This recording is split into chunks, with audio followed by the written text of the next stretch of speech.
ভৌগোলিক মানচিত্রের সীমারেখা কেবল ভূপৃষ্ঠেই দৃশ্যমান থাকে।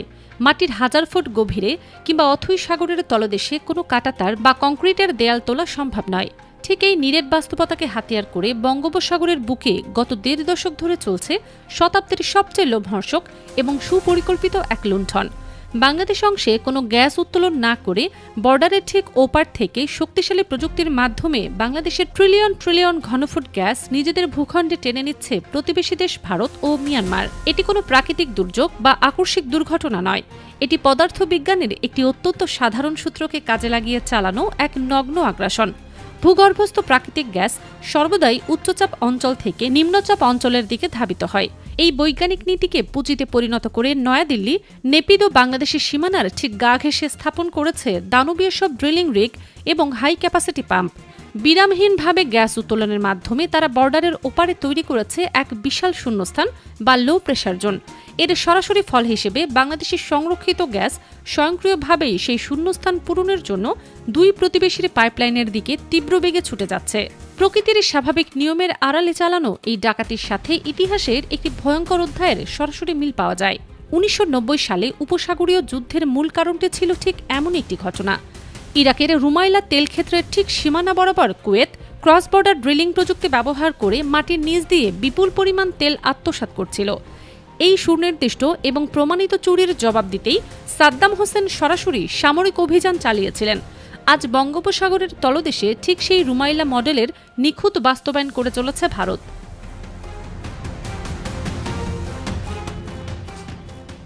এই নীরব ডাকাতির প্রেক্ষাপট একদিনে তৈরি হয়নি। এর নেপথ্যে রয়েছে 14 বছর ধরে অত্যন্ত সতর্কতার সাথে বোনা এক ভয়ঙ্কর ভূরাজনৈতিক জাল। 2012 সালে আন্তর্জাতিক সমুদ্রসীমা নির্ধারণী রায়ে বাংলাদেশ এক বিশাল জয় পেলেও সেই জয়ের সুফলকে শুরুতেই গলা টিপে হত্যা করে ভারত। সমুদ্র জয়ের পরপরই বাংলাদেশের দুটি অত্যন্ত সম্ভাবনাময় ব্লকের ইজারা সরাসরি তুলে দেওয়া হয়েছিল ভারতের রাষ্ট্রায়ত্ত প্রতিষ্ঠান ONGC ও অয়েল ইন্ডিয়া লিমিটেডের হাতে। এরপর থেকে কেটে গেছে দীর্ঘ 14টি বছর। কিন্তু আশ্চর্যের বিষয় হল এই দীর্ঘ সময়ে ভারতীয় কোম্পানিগুলো বাংলাদেশের সীমানায় 1 ঘনফুট গ্যাসও উত্তোলন করেনি। তারা মূলত ব্লকগুলোকে জিম্মি করে স্থবির করে রেখেছিল। এই স্থবিরতা কোনো প্রযুক্তিগত সীমাবদ্ধতা ছিল না, এটি ছিল সাউথ ব্লকের একটি সুনির্দিষ্ট ব্লুপ্রিন্ট। তাদের মূল লক্ষ্য ছিল বাংলাদেশের গ্যাস ক্ষেত্রগুলোকে অকেজো করে ফেলে রাখা, যাতে বর্ডারের ওপাশ থেকে তারা বিনা বাধায় বাংলাদেশের সম্পূর্ণ রিজার্ভ নিজেদের সীমানায় টেনে নিতে পারে। এই ষড়যন্ত্রের সবচেয়ে নগ্ন প্রমাণ পাওয়া যায় ভারতের নিজস্ব কার্যক্রমের দিকে তাকালে। বাংলাদেশের ব্লকগুলোতে যখন তারা কাজ ফেলে রেখেছে, তখন নিজেদের কৃষ্ণা গোদাবরী বেসিন থেকে মোদী প্রশাসন প্রতি বছর 400 বিলিয়ন ঘনফুট গ্যাস তুলে নিচ্ছে। এখানে শেষ নয়, সমুদ্র মন্থন নামক এক মেগা প্রকল্পের অধীনে ব্ল্যাকফোর্ড ডলফিন রিগ ব্যবহার করে গভীর সমুদ্রে একের পর এক বিশাল গ্যাস ক্ষেত্র আবিষ্কার করে চলেছে ভারতীয় কোম্পানিগুলো। অর্থাৎ নিজেদের সমুদ্র সীমায় তারা সম্পদের পাহাড় গড়ছে আর বন্ধুত্বের মুখোশ পরে বাংলাদেশের সমুদ্র সীমাকে সম্পূর্ণ পরিকল্পিতভাবে গ্যাসহীন মরুভূমিতে পরিণত করেছে।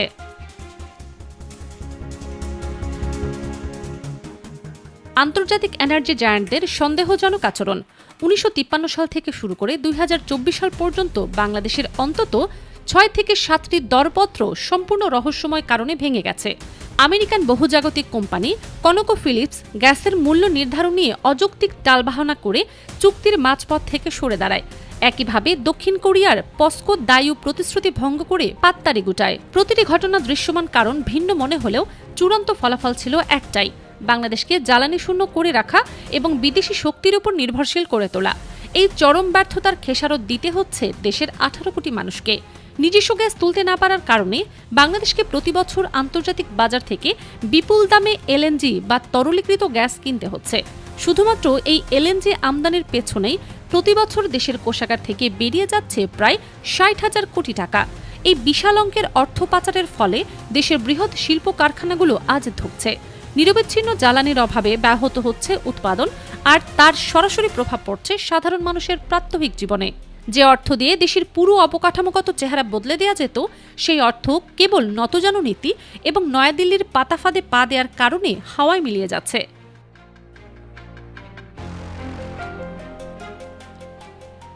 জ্বালানি খাতের এই দাসত্ব থেকে কিভাবে বের হতে হয় তার সবচেয়ে বড় এবং আপোষহীন উদাহরণ হল ইরান। পশ্চিমা বিশ্বের রক্তচক্ষু এবং দশকের পর দশক ধরে চলা ভয়ঙ্কর সব অর্থনৈতিক নিষেধাজ্ঞাকে তেহরান যেভাবে চূর্ণবিচূর্ণ করেছে তা গোটা বিশ্বের জন্য এক চরম শিক্ষা। ইরান কখনোই তাদের জাতীয় সম্পদ এবং জ্বালানি খাতকে কোনো বিদেশি পরাশক্তি বা কর্পোরেট মাফিয়াদের হাতে তুলে দেয়নি।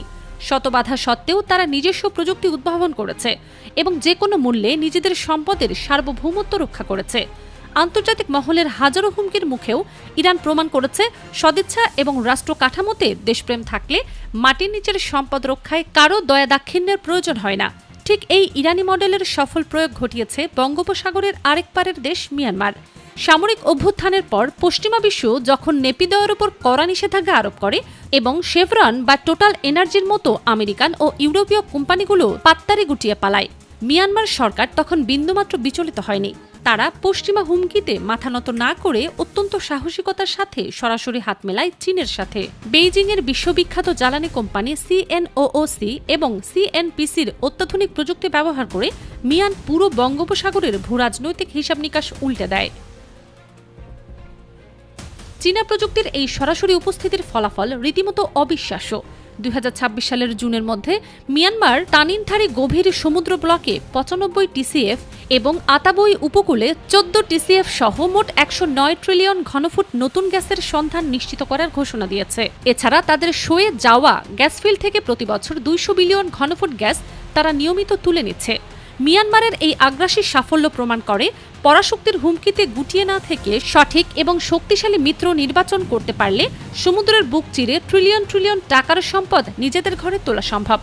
2024 সালের আগস্ট মাসের পট পরিবর্তনের পর ইউনিট সরকারের আমলে আমেরিকান কোম্পানি এক্সন মোবিল কোনো উন্মুক্ত দরপত্র ছাড়াই 15টি ব্লক ইজারা নেয়ার একতরফা চেষ্টা চালিয়েছিল।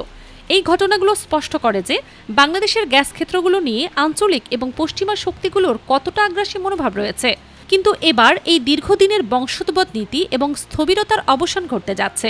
14 বছরের জমানো ক্ষোভ এবং দিল্লির সাজানো ছক ভেঙে চুরমার করতে দৃশ্যপটে হাজির হয়েছেন প্রধানমন্ত্রী তারেক রহমান। তারেক প্রশাসনের পররাষ্ট্র ও জ্বালানি নীতির মূল ভিত্তি হল সরাসরি এবং আপোষহীনভাবে বাংলাদেশ ফার্স্ট।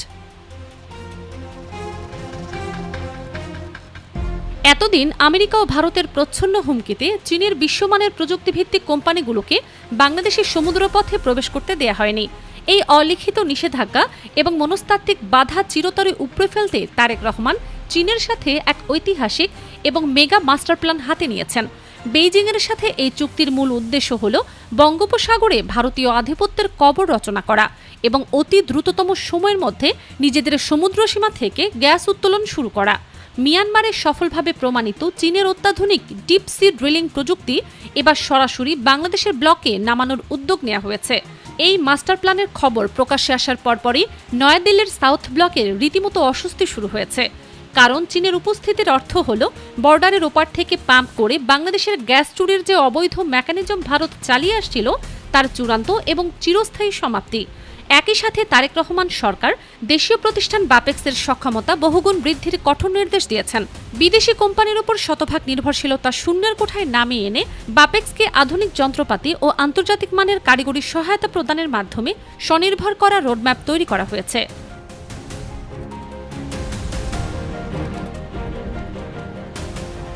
চীনের সাথে এই যুগান্তকারী মাস্টার প্ল্যান সফলভাবে বাস্তবায়িত হলে প্রতি বছর LNG আমদানির পেছনে ব্যয় হওয়া 60,000 কোটি টাকার বিশাল অঙ্ক সম্পূর্ণ বেঁচে যাবে। নিজস্ব গ্যাসে দেশের শিল্প কারখানাগুলো পূর্ণ সক্ষমতায় চলবে, যা অর্থনীতিকে রকেটের গতিতে এগিয়ে দেবে। ভারত ও মিয়ানমার বিজ্ঞানকে হাতিয়ার করে এতদিন যে নীরব লুণ্ঠন করেছে, ঠিক একই বিজ্ঞান ও সর্বাধুনিক প্রযুক্তির পাল্টা জবাব দিয়ে বাংলাদেশ তার ন্যায্য সম্পদ রক্ষা করবে। আন্তর্জাতিক কূটনীতিতে বন্ধুত্বের আড়ালে যে চরম ধোঁকাবাজের শিকার বাংলাদেশ হয়েছে, তারেক প্রশাসনের এই কঠিন সিদ্ধান্ত সেই কলঙ্কিত অধ্যায়ের সমাপ্তি টানবে। বঙ্গোপসাগরের তলদেশে থাকা বাংলাদেশের নিজস্ব গ্যাসে অন্য কোনো দেশের খবরদারি আর এক মুহূর্তের জন্য বরদাস্ত করা হবে না। রাষ্ট্র কাঠামোর প্রতিটি স্তরে জাতীয় স্বার্থকে সর্বোচ্চ চূড়ায় স্থান দিয়ে চীনের সাথে এই প্রযুক্তিগত অংশদারিত্ব বাংলাদেশের অর্থনীতি এবং ভূরাজনৈতিক অবস্থানে এক অভাবনীয় এবং অপ্রতিরোধ্য পরিবর্তন আনতে চলেছে। 14 বছরের লুণ্ঠনের চূড়ান্ত জবাব দিয়ে নিজেদের সম্পদে বাংলাদেশের একচ্ছত্র অধিকার কায়েম হওয়ার এই ঐতিহাসিক প্রক্রিয়া ইতিমধ্যেই শুরু হয়ে গেছে।